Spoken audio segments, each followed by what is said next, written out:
Hi guys, स्वागत है आपका आपके अपने यूट्यूब चैनल प्लस माइनस पर, जहां आज फिर से जुड़ गए हम DSSB junior secretariat assistant 44/21 LDC exam analysis and memory based questions के लिए। पूरे दिन का लेखा जोखा 3 शिफ्ट में एग्ज़ाम हुआ और आज तीनों ही शिफ्ट में क्या क्या रहा, किस तरीके के क्वेश्चंस रहे, क्या क्या चीज़ें देखने को मिली, उसको सारे को डिस्कस करेंगे। और बेसिकली मेन फोकस मेरा रहेगा कि किस तरीके के जीके के क्वेश्चंस आए, मेमोरी बेस्ड क्वेश्चन लेके चलते हैं उनके पास। तो कुछ एक बातें आप लोगों के साथ करनी है। सबसे पहले तो अभी भी लोगों को फॉर्मेट नहीं पता कि DSSB का एग्ज़ाम बिल्कुल एडमिट कार्ड सिर पे है, फिर भी कमेंट्स आ रहे हैं कि किस तरीके से फॉर्मेट है, क्या चीज़ें हैं। तो मैं आप लोगों को एक बार फटाफट वो बता देता हूँ कि भाई आप लोगों का एग्ज़ाम तो ऑनलाइन होना है, ये तो आप लोगों को पता हो। ऑनलाइन मतलब कंप्यूटर बेस्ड एग्ज़ाम होना है। दूसरा, सबसे ज़्यादा फ्रीक्वेंटली आस्क्ड क्वेश्चन आप लोगों की तरफ से है कि क्या हम जो सेक्शन है उसे स्किप कर सकते हैं, दूसरे में स्विच कर सकते हैं? नहीं कर सकते। जो सेक्शन कंप्यूटर आपको खोल के देगा उसे ही करना होगा और उसमें कोई टाइम नहीं। चाहे आप पूरा 2 घंटा आप उसी क्वेश्चंस में लगा दीजिए, उसी 20 क्वेश्चन में लगा दीजिए, आपके पास कोई टाइम लिमिटेशन नहीं है। पर आपको खुद से टाइम मैनेज करना है कि कितना टाइम मुझे यहाँ पे खर्च करना है और फिर नेक्स्ट सेक्शन में जाना है मुझे। ठीक है, तो सेक्शन किस तरीके से खुल रहे हैं वो भी एक ऑर्डर है उसका है। रीजनिंग सबसे पहले खुल रहा है, फिर उसके बाद जीके, फिर मैथ्स, फिर इंग्लिश और फिर हिंदी। जितने साथी जिनका अभी तक एग्जाम हो चुका है कल परसों और आज, वो एक बार कंफर्म जरूर करें। सभी का इसी ऑर्डर में खुला एग्जाम, ठीक है। और दूसरी बात, सबके 40-40 क्वेश्चन आने, बट सेक्शन आप लोगों के 20-20 करके आएंगे। पहला 20 का सेक्शन, फिर जीके में भी ऐसे 20-20 के सेक्शन, सभी में 20-20 के, यानी कि आपके 20 क्वेश्चंस के सेक्शन होंगे और वो 10 सेक्शन होंगे हर क्वेश्चन का, यानी कि हर सब्जेक्ट के 2 सेक्शन होंगे आपके। ठीक है, इन 20 क्वेश्चंस को आप चाहे कितनी देरी अटेम्प्ट करें कोई दिक्कत नहीं है, बट एक बार आप सबमिट करने के बाद नेक्स्ट सेक्शन में चले जाते हैं तो वापस इन 20 क्वेश्चंस में नहीं आ पाओगे। इस बात का ध्यान रखना। एक बार जो चीज सबमिट हो गई वो हो गई, ठीक है। ये बात क्लियर हो जानी चाहिए आपको। अब मुझे नहीं लगता किसी का कमेंट आएगा कि क्या पैटर्न है, क्या फॉर्मेट है, किस तरीके की बात है। यहाँ पे बात क्लियर हो गई। और चलिए अब मैं सीधा आप लोगों को मेमोरी बेस्ड क्वेश्चंस पे लेके चलता हूँ। मैं रोज की तरह ये नहीं कहूँगा कि भाई मैथ्स इस तरीके की आई है, रीजनिंग इस तरीके की आई है, जीके इस तरीके की आई है, क्योंकि लगभग सेम ही पैटर्न आ रहा है। जो कल आया था उसी तरीके का आज आ रहा है।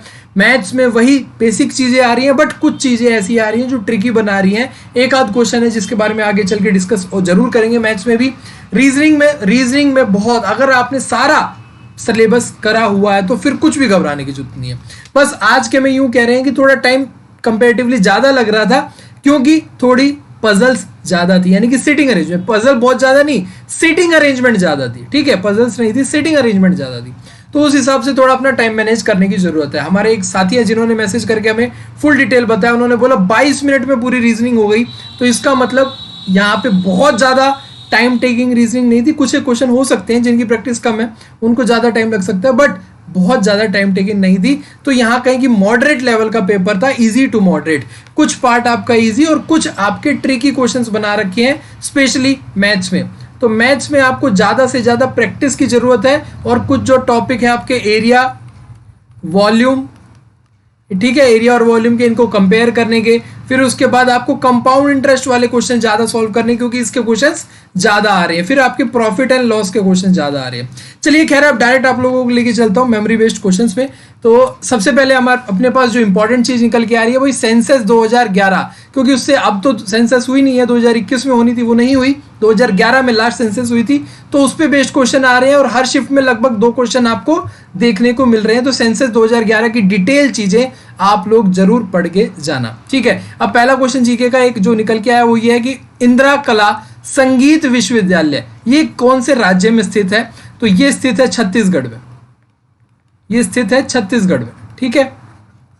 एक नेक्स्ट क्वेश्चन आया कि भाई coolest layer of earth atmosphere, या फिर क्योंकि जैसे उन्होंने बताया उस हिसाब से मुझे लग रहा है कि क्या तो coolest layer of earth atmosphere पूछा गया था या फिर कूलेस्ट लेयर ऑफ अर्थ, क्योंकि जो क्वेश्चंस के जो मतलब मैसेजेस आए उसमें ऐसे लिखा होता कि विच of the following is coolest layer of earth. तो अगर ऐसा होता कि कूलेस्ट लेयर ऑफ अर्थ है तो वो तो भाई क्रस्ट होगी, सबसे ऊपरी सतह। और अगर पूछा जाए कि coolest layer of earth atmosphere तो ये हमारी होगी मीसोस्फेयर। मीसोस्फेयर। ठीक है, मीसोस्फेयर हमारी सबसे ठंडी होती है। रानी रामपाल किस स्पोर्ट से एसोसिएटेड है? ये हॉकी से एसोसिएटेड है। रानी रामपाल हॉकी से एसोसिएटेड है, हॉकी की महिलाओं की कप्तान। और मोहिनी अट्टम, देखिए कितनी बार रिपीटेड ये क्वेश्चन है, मोहिनी अट्टम, मोहिनी अट्टम। हर बार हर कोई, जैसे कि आप जैसे एलडीसी का एग्जाम हो रहा है, उससे पहले आपका जूनियर क्लर्क का एग्जाम हुआ था, उससे पहले और कोई एग्जाम, ऐसे जो क्लस्टर वाले एग्जाम है, किसी ना किसी एक शिफ्ट में मोहिनी अट्टम डांस पूछा गया है। और उसका आंसर आप लोगों को सभी को पता है कि केरला है। Tata iron and steel company यानी कि टिस्को, टिस्को कब इस्टेब्लिश करी गई थी? कई बार अब ये पूछा जा सकता है टिस्को की फुल फॉर्म क्या है, तो टिस्को की फुल फॉर्म है Tata iron and steel company. ये इस्टेब्लिश करी गई थी 1907 में इस्टेब्लिश करी गई थी।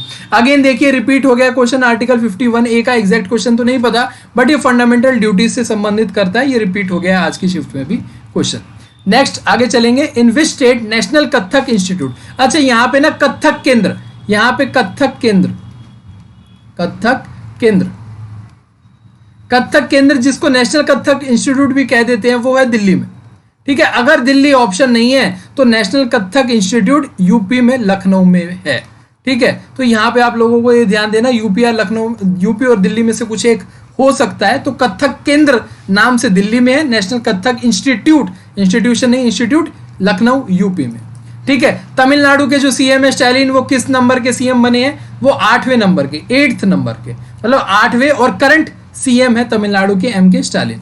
विच of the following is best source of vitamin C? Vitamin C का बेस्ट सोर्स क्या है? सिट्रस फ्रूट, खट्टे जो फ्रूट होते हैं, जैसे कि संतरा हो गया, नींबू हो गया, इस तरीके के जो खट्टी चीजें हैं वो विटामिन सी की स्रोत होती है।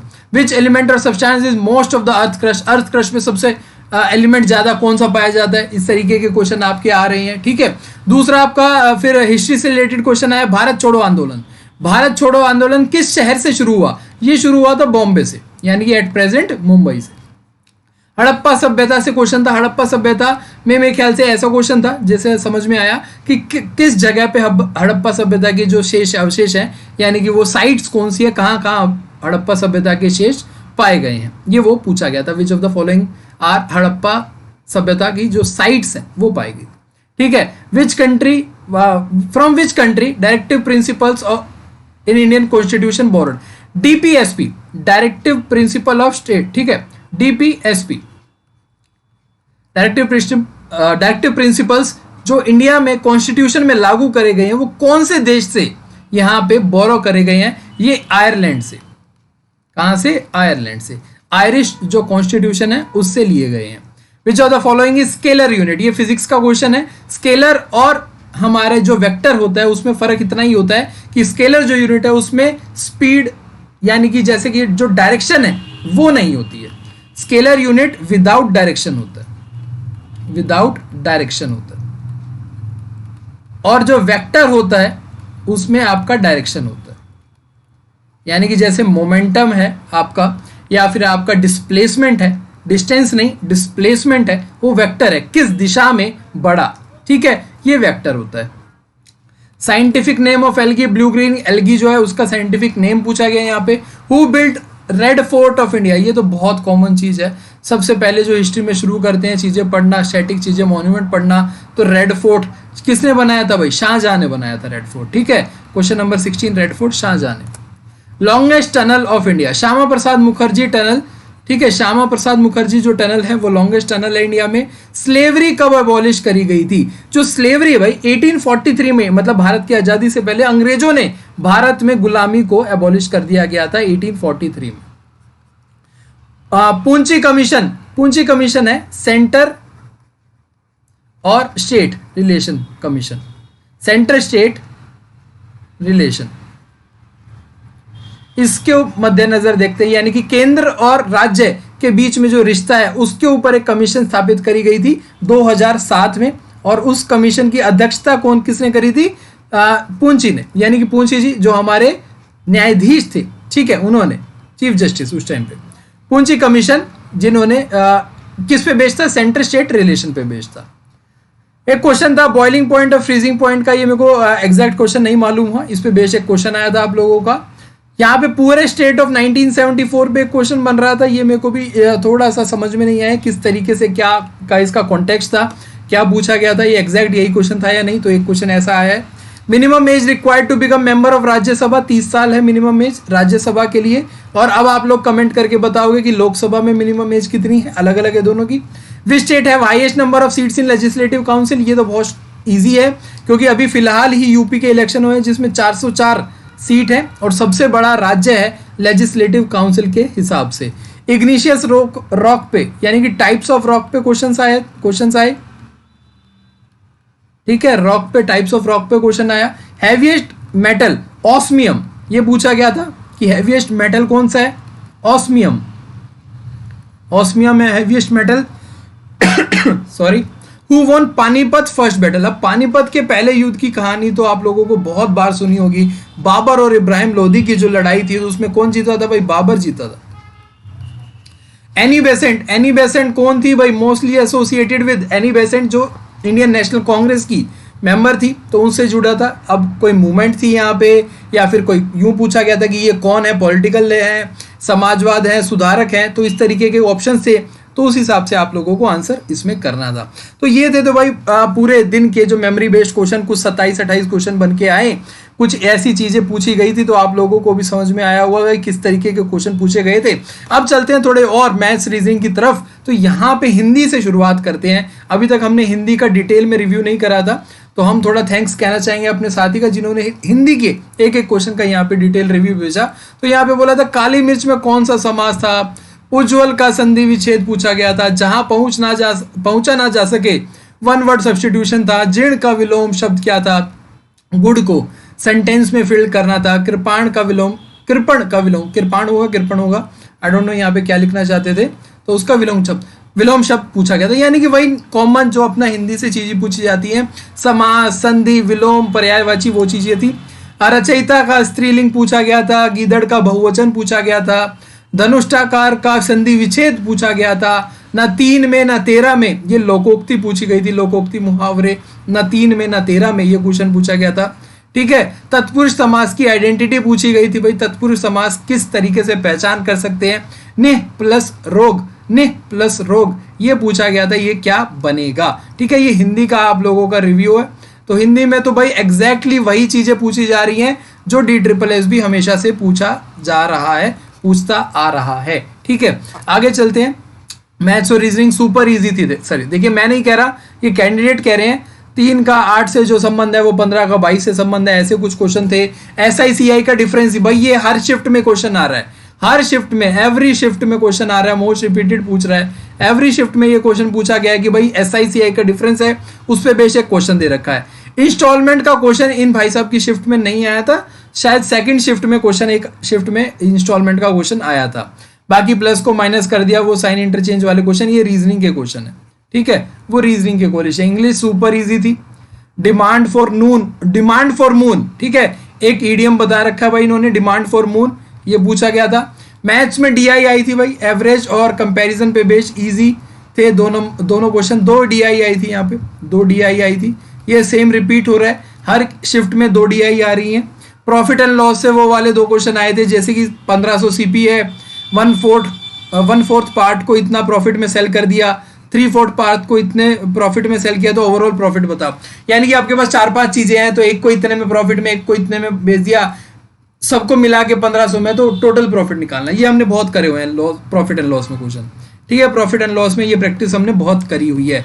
टाइम एंड वर्क के इजी क्वेश्चन थे, एक तो 3 बंदों का अलग अलग दे रखा था और सबका साथ में निकाला। इससे इजी क्या होगा, A 5 दिन में, B 10 दिन में, C 15 दिन में, तीनों कितने दिन में करेंगे, बहुत इजी क्वेश्चन था। ठीक है, एक में था कि A का और A प्लस B, यानी कि एक अकेला कितने दिन में करता है और B के साथ मिलकर कितने दिनों में करता है, B अकेला कितने दिनों में करेगा। ये भी बहुत टिपिकल और इजी क्वेश्चन था मैथ्स का, टाइम एंड वर्क का। ठीक है, आगे चलते हैं। रेशो में मीन प्रपोर्शन पूछा गया था। ठीक है, प्रपोर्शन और मीन प्रपोर्शन ये वाले टॉपिक आप पढ़ के जाना, रेशो एंड प्रपोर्शन पढ़ के जाना। ठीक है, पाइप एंड सिस्टम नहीं पूछा गया था। मेंस्ट्रुएशन के वही क्वेश्चन थे, 15 रूट सेंटीमीटर साइड दे रखा है, 3 क्यूब से बने क्यूबॉइड का वॉल्यूम कंपैरिजन, यानी कि डिटेल में अगर संक्षिप्त में बोले तो वॉल्यूम कंपैरिजन।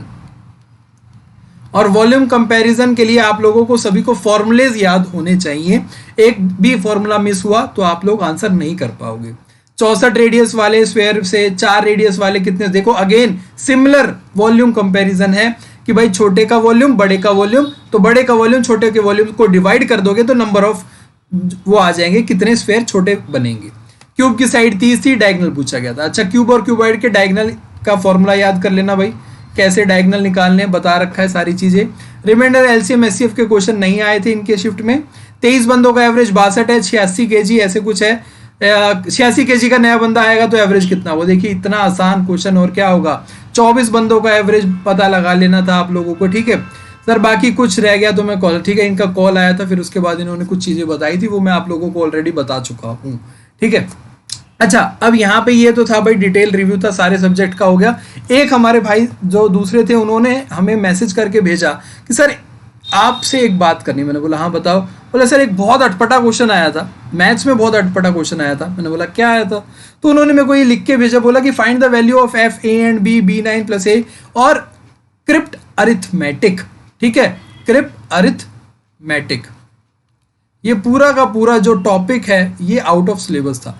अब मैं एक बार आप लोगों से भी कंफर्म करना चाहता हूँ, आई गेस ये सेकंड शिफ्ट का एग्जाम था, तो आप लोग भी जिनका भी एग्जाम था वो भी एक बार क्लियर करके बताएं कि क्या ये सही में ऐसा कोई क्वेश्चन आया था जो कि पूछा गया था जिसमें आप लोगों को बताना था ऐसे कोई वैल्यू थी जो क्रिप्ट अर्थमेटिक ऐसा जैसे आपको क्रिप्टो करेंसी यानी कि क्रिप्टो वर्ड, तो क्रिप्टो क्या होता है मतलब सिर्फ कोडिंग की चीज है, ठीक है बेसिकली तो कोडिंग की चीज है और वो अरिथमेटिक के बेस पे क्वेश्चन में पूछी गई थी। तो ये एक बिल्कुल ही आउट ऑफ सिलेबस चीज थी, ऐसे क्वेश्चन को वहां पे ज्यादा टाइम नहीं लगाना था, 1 मार्क का क्वेश्चन था तो इसको लीव करके आगे बढ़ जाना था। ये कोई टॉपिक ना हमने पढ़ा हुआ है ना ही एट प्रेजेंट हम अब इसे पढ़ेंगे। अगर आपकी शिफ्ट में भी ऐसा कोई क्वेश्चन आए तो उसे आप निग्लेक्ट कर सकते हो। पहले तो मैं कंफर्म नहीं हूं, उस भाई ने बताया और किसी ने नहीं बताया, तो अगर किसी का आज के सेकंड शिफ्ट में ऐसा कोई क्वेश्चन था तो वो प्लीज कंफर्म करके बताए कि हाँ ऐसा कोई क्वेश्चन पूछा गया था, ठीक है। तो ज्यादा ये शिफ्ट में रिपीट होने की संभावना नहीं है, तो ये ऐसी चीजें नहीं पूछी जाएंगी। अगर पूछी गई हैं तो ठीक है देखते हैं 1-2 शिफ्ट में और मेरे ख्याल से नहीं पूछी जाएंगी, नहीं तो फिर हम इसे भी करेंगे आगे आने वाले, क्योंकि सिलेबस में तो था नहीं। क्रिप्ट अरिथमेटिक को बिल्कुल डिटेल में पढ़ना होगा, अलग से एक टॉपिक है उसको उठाएंगे पढ़ेंगे, ठीक है। तो चलिए ये थे भाई आज का मेरी तरफ से रिव्यू, आप लोगों को समझ में आ गया होगा। मेरा फोकस आज ज्यादा मेमोरी बेस्ड क्वेश्चंस पे था, रिव्यू पे ज्यादा नहीं था। कैसा आया कैसा नहीं आया वो सारा 3 दिन हो गए हैं, डिटेल वही है कि भाई आपके दो आपके रीजनिंग और इंग्लिश और हिंदी में क्या आ रहे हैं, पैसेज आ रहे हैं, इंग्लिश इजी आ रही है, हिंदी इजी आ रही है, इंग्लिश में और हिंदी में क्या सेंटेंस में वर्ड दे रखे हैं उसका विलोम बताना है, ठीक है ऐसी चीजें पूछी जा रही है। मैथ्स में ट्रिकी चीजें आ रही हैं और नॉन ट्रिक मतलब क्या तो बिल्कुल आसान या फिर कोई ट्रिकी कॉन्सेप्ट। मेंसुरेशन के क्वेश्चन ज्यादा आ रहे हैं, SICI क्वेश्चन ज्यादा आ रहे हैं और LCM SCF के क्वेश्चन कम आ रहे हैं। तो इस तरीके की बात है जो नॉर्मल तीनों दिनों में लगातार हमें सुनने को मिली। तो मेरा फोकस आज मेमोरी बेस्ड क्वेश्चन पे था। उम्मीद है कि आप लोगों को ये सेशन अच्छा लगा होगा और आगे आने वाले जितने शिफ्ट में एग्जाम है उनमें थोड़ी बहुत आप लोगों को मदद जरूर मिलेगी, ठीक है। बहुत बहुत धन्यवाद, शुक्रिया, जय हिंद, शुभ रात्रि।